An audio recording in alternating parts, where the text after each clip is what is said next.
May 2 buwan na lang mga kapuso, eleksyon 2019 na. Pero handa na ba kayo, mga kapuso? Para paalalahanan tayo ng mga dapat tandaan sa pagboto, makakasama natin dito sa studio si COMELEC spokesperson James Jimenez. Good morning. Welcome sa Unang Balita. Salamat. Unang-una para sa kaalaman ng publiko at mga botante, ano ba ang tamang proseso ng pagmamarka sa balota para matiyak na mabibilang ng vote counting machines ang kanilang mga boto? Well, una-una, Ayan. ito ang balota Sample ballot natin. Sample ballot natin, ano? Medyo mahaba ito, so it's about 2 inches longer than the real ballot. Pero mahaba pa rin, no? So, sa isang side, nandiyan yung mga position para sa senador at yung mga local government positions. And then, of course, yung ating party list nasa likod. Yes. Medyo mahaba yung party list natin. So, we have 62 candidates for senator and then about more than 130 for party list. Ngayon, kung mapapansin natin, yung pangalan, pre-printed na.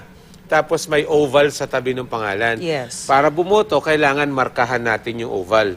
No? Mamarkahan mo yung oval. Ngayon, Yung pangmarka, magagaling may sa... pangmarka kaming special, no? Okay, yan. So, ito lang ang pwede natin gamitin ng marking pen. Huwag tayo gagamit ng sarili nating ballpen at mas lalong huwag tayo gagamit ng lapis. Kulay no? itim ito. Kulay no? itim yan. Alright. No? It's a felt tip pen.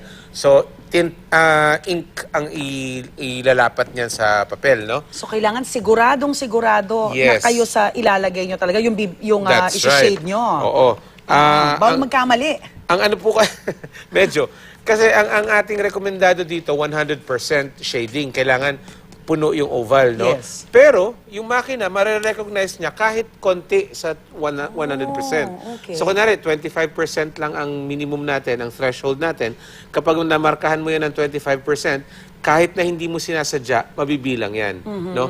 And that's important kasi meron tayong saktong bilang ng iboboto. Yes. Halimbawa, sa senador, 12 lang iboboto mo. Kung bumoto ka ng 13, hindi mabibilang yung boto mo para sa senador. Lahat. Lahat ng Oo. boto sa senador. Doon lang sa posisyon na in-overvote mo.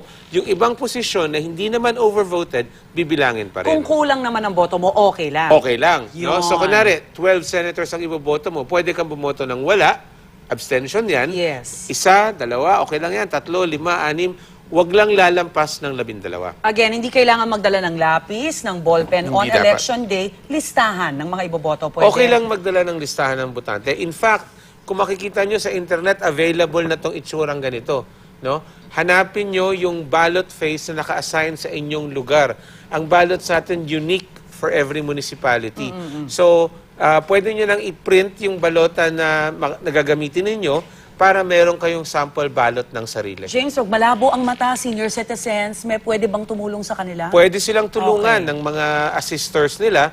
At the same time, kung mga meron tayong mga persons with disability, yung talagang bulag, halimbawa, or yung hindi kaya umakyat ng mga hagdanan, meron tayong tinatawag na emergency accessible polling place.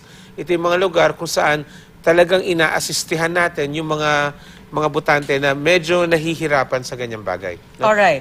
Pagkatapos makaboto, isusubo na to eh. Pero paliwanag muna natin. Yes. Kasi ito may mahaba kang resibo dito na kailangang ito yung unang-unang proseso. No? Tama. Bago magbukas sa mga presinto. Sa mga manual election, yung mga lumang sinaunang halalan natin, bago magsimula ang halalan, binubuksan yung ballot box at itinataob, tinataktak Yes. para makita ng tao na walang laman yung ballot box, no? Ngayon, hindi natin pwede gawin yan dito, nakapadlock ito on election day, pero or naka-seal siya, na may seal siya of some sort. Kailangan malaman natin na itong makinan to, walang lamang boto sa kanyang memory. Para magawa yan, nagpiprint tayo at the start of the day ng isang tinatawag nating zero report. Yung zero report ay isang tala ng lahat ng nasa memorya nito at makikita ninyo ang bawat isang pangalan dito ay nakalagay 0 votes. Walang bila, oo. Walang Lahat boto zero, yan. walang Oo. boto. Ngayon, Okay. ito ay pipirmahan ng ating Board of Election Inspectors o yung mga guro na namamahala ng halalan. Aha. At the same time, sa pinakadulo niya, makikita mo, meron siyang tinatawag nating hash code. Hash code. Okay. Okay? Yan yung pinaka-fingerprint nitong makina na to. Ito ang inyong garantiya na yung software na nagpapatakbo nito ay siyang software na ni-review natin.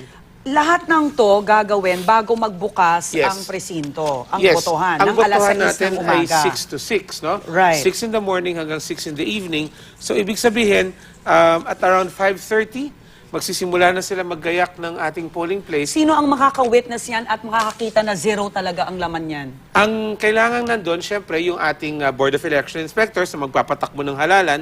At the same time, nandun dapat yung mga watchers.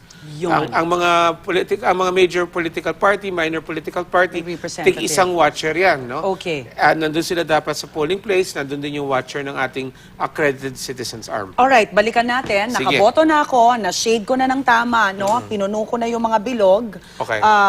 Ready na akong ipasok yung aking boto. Right. Paano? Ako ba magpapasok? O yung... Kayo ang magpapasok ng balota. Okay. So, during fill-up of the ballot, kailangan gagamit Natin kayo to. nitong ating tinatawag na ballot secrecy folder. Meaning to say, habang nag-fill up ka ng balota, dapat nakapasok yan dito, no? So let's assume nakaboto ka na. Ako may hawak nito Ikaw ngayon. na may hawak nito ngayon, i-arrange mo siya ng ganyan para ito, magkakasya siya dito. Tanda mo, isa lang naman ang paraan na ipasok to eh.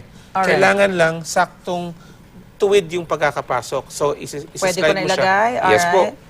Kukunin na yan ng mismong Dali, makina. ha? Medyo nakaharang yung ating folder. Yan. Okay. So, ready to go na siya. Pasok mo. You can push it in a little Okay, bit. there you go. Yun! Okay? So, babasahin ngayon ng makina yung balota na pinasok. And very important, wag mo iiwan muna. Hihintayin mo na maglalabas siya ng resibo. Yes. Yan. So, nagpiprint na siya ngayon ng resibo. So, walang hahawak ng balot ako, kundi ako lang. Ikaw lang, no? Yun. Once na-receive mo siya from the Board of Election Inspectors.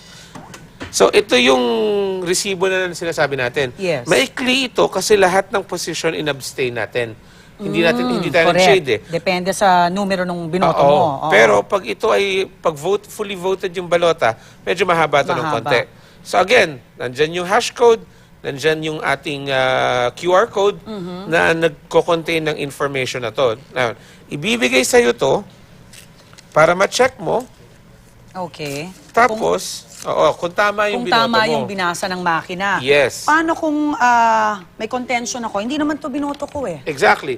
Kung may reklamo ka sa resibong nilabas sa'yo, dalin mo yung resibo doon sa Board of Election Inspectors. Yes. Yung Board of Election Inspectors, ang gagawin niya, isusulat niya yung objection mo at ikakabit ngayon ito doon sa inyong minutes of voting. Hindi na ako papabotohin ulit. Hindi ka napapabutuhin. Isang ulit. balota, Yes, isang botante lang yes. talaga. Okay, ano ba kaibahan nito sa PICOS? Well, mas secure ito, no? Meron siyang dalawang security SD cards nandito Alright. that save simultaneously. Yun yung isa sa pinakamalaking difference niya. Simultaneous saving means mas konti ang chance na magkaroon ng error sa pagsisave ng memory. Second, yung kanyang screen mas malaki. Makikita mo yung nagaganap, no? Yes. Hindi katulad ng PICOS, isang maliit lang na screen na nandito. No? So overall, mas secure itong makina na to. Yung transmission rate natin noong 2016 was... Was about high, mataas, no? Mga Okay. 96 to 97%. And we expect to have the same transmission rate now. the same. Yeah. Bakit hindi ba talaga mapa-perfect yung transmission rate na Kasi yan? gumagamit tayo ng ng cellular signals. Yes. So ang problema natin diyan, even though maganda yung signal sa atin, there are times na medyo nagsastumble siya, no? Kung minsan nasa gitna ka ng syudad, bigla mo mapapansin wala kang data. And remember, hindi yung pantawag ang kailangan mong signal. Ang kailangan mong signal yung para magpadala ka ng data, no? Yung LTE This halimbawa elections or ba, may mga broadband. backup na tayo just in Meron case tayong bumagsak ganyan. ang signal, mga lugar na hirap ang signal? Meron tayong ganyan. Pero again, hindi natin magagarantiya na 100% all the time. Again, maganda yung signal. Hindi natin sinasabing pangit, pero there are times na nagfa-fluctuate siya. Yes. Ano pa mga security features na pinapatupad ng COMELEC na ngayon para matiyak yung integridad ng magiging resulta ng botohan? Ang pinakapangamba ng marami, bakit daw namin inilabas yung itsura ng balota? Baka daw magkakaroon ng dayaan, magagaya, etc. Ang sinasabi naman natin, itong balota natin, may mga security features po ito. No, hindi mo kita dito sa sample ballot kasi sample ballot lang siya. Pero yung tunay na balota, kakaiba yung papel. Meron siyang unique na paper. Oo. Pangalawa, meron siyang UV mark somewhere here. Invisible yung UV mark, so you can't see it. So, hindi mo alam saan mo dadayain, no? But at the same time, ibig sabihin, hindi ka pwede magsulat kahit saan dito kasi pag nasulatan mo yung UV mark, napatungan mo ng tinta, Yes. hindi na bibilangin ng makina yon. Okay, so pagkatapos bumoto ng botante, surrender ito. Surrender ito. Surrender ang ginamit. Yes, so you di have to natin yung surrender pen, ha? lahat, ha? Hindi pang take home yan. Yung resibo, Yung sa resibo, akin. meron tayong box na Ah. nakaset aside for that. So, kailangan mo ihulog yan. So lalabas ka ng walang dala-dala. Lalabas ka ng walang dala. Kasi nga, iniisip ko nga, kung dadalhin to ng botante, baka magamit pa sa vote buying. Exactly. Pwede Oo. magamit na proof yan. So, kung wala ka din lang na magreklamo dyan, hindi mo dinala sa BI to complain, ihulog mo sa box. Ihulog ko, and then, you that's leave. it. Oo. Again, Of course, lalagyan ka ng indelible ink. yes, paalala natin sa mga botante, anong oras mag-uumpisa, extended ngayon ang voting hours, ano, James? Yes. 12 hours ang voting po ngayon. Dati, 7 to 3. Para sa 2019 elections, ang voting hours natin ay mula alas 6 ng umaga hanggang alas 6 ng gabi. Yun. Ngayon, kung kayo ay nasa polling place na ng 6 p.m., remember, magpalista po kayo. Kasi kung marami pang tao, pwedeng mag-extend yung actual voting lampas ng 6 p.m. Tatapusin nakalista. lahat ng nasa pila at nakalista.